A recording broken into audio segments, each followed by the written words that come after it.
আসসালামু আলাইকুম। চেন্নাইয়ের মতো একটা টিমের যখন দুইটা সেরা বলার যখন টিম থেকে চলে যাবে, তখন সেই টিমের অবস্থাটা কেমন হতে পারে সেটা একটু ভাবার বিষয়। যেমন রিসেন্টলি কিন্তু মুস্তাফিজ দেশে চলে এসেছেন। এখন পাথিরানা যে শ্রীলঙ্কান যে বলার মালেঙ্গা স্টাইলে যিনি বল করে থাকেন, জুনিয়র মালেঙ্গা যাকে বলা হয়, তিনি কিন্তু ইনজুরির কারণে টিম থেকে সরে গেছেন এবং তিনি তার দেশে ফিরে গেছেন।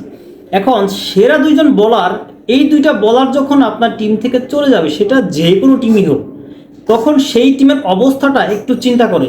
তবে এইখানে মেনলি কথাটা হচ্ছে, যেইখানে মহেন্দ্র সিং ধোনির মতো ক্যাপ্টেন আছে, সেইখানে কিন্তু আসলে এত মাথা ব্যথার কিছু থাকে না। কারণ তিনি স্টাম্পের পেছনে দাঁড়িয়ে যে কাজটা করেন, এটা হলো ব্যাট বল হাতে নিয়েও কিন্তু কেউ কিছু করতে পারে না।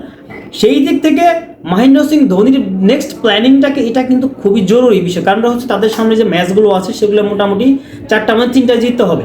এখন সেই দিক থেকে যদি জিততে চান, তাহলে কিন্তু আপনার অবশ্যই বোলিং লাইন ভালো করতে হবে, ব্যাটিং লাইনটা কিন্তু ঠিক রাখতে হবে।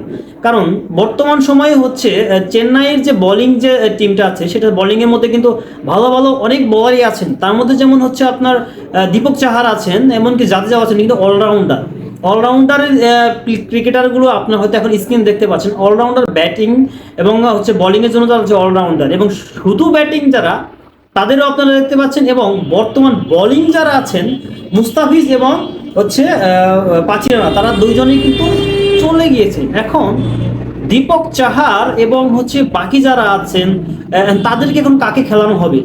এখন যেমন সিমরাজ সিং আছেন, রিচার্ড গ্লিনসন আছেন, এইরকম যারা বোলার যারা আছেন, এখন তাদের মধ্যে কাকে কাজে লাগাবেন মহেন্দ্র সিং ধোনি, এটা কিন্তু একটা মানে বিবেচ্য বিষয়। কারণ তাদের ম্যাচগুলো জিততে হবে।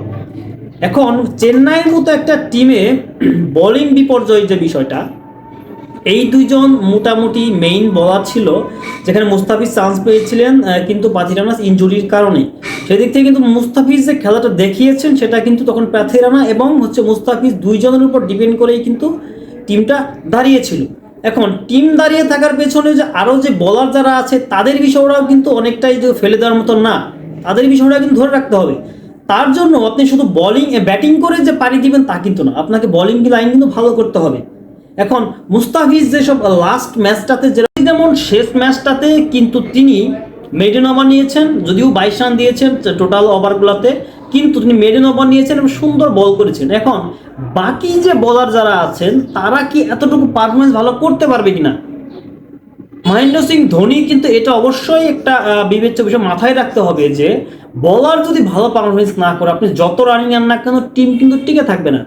কারণ এই টিমের যে মোটামুটি একটা ভরসা ছিল কিন্তু মুস্তাফিজের উপরে। তবে হ্যাঁ, মহেন্দ্র সিং ধোনির প্ল্যানিংটা হচ্ছে অন্যরকম, কারণ তিনি হচ্ছেন ক্যাপ্টেন কুল। তার যে বিষয়গুলো আছে সেগুলো নিয়ে যদি আমরা চিন্তা ভাবনা করছি, হয়তো মাথায় ধরুন, কারণ তিনি তার যে স্পিডটা যেরকম খেলার প্রতি, এবং তিনি যেভাবে সবকিছু মেনটেন করেন, এবং তার যে বিচক্ষণতা আমরা দেখতে পাই, এই বিষয়গুলো যদি মাথায় রাখি, তাহলে কিন্তু অনেক কিছু সম্ভব।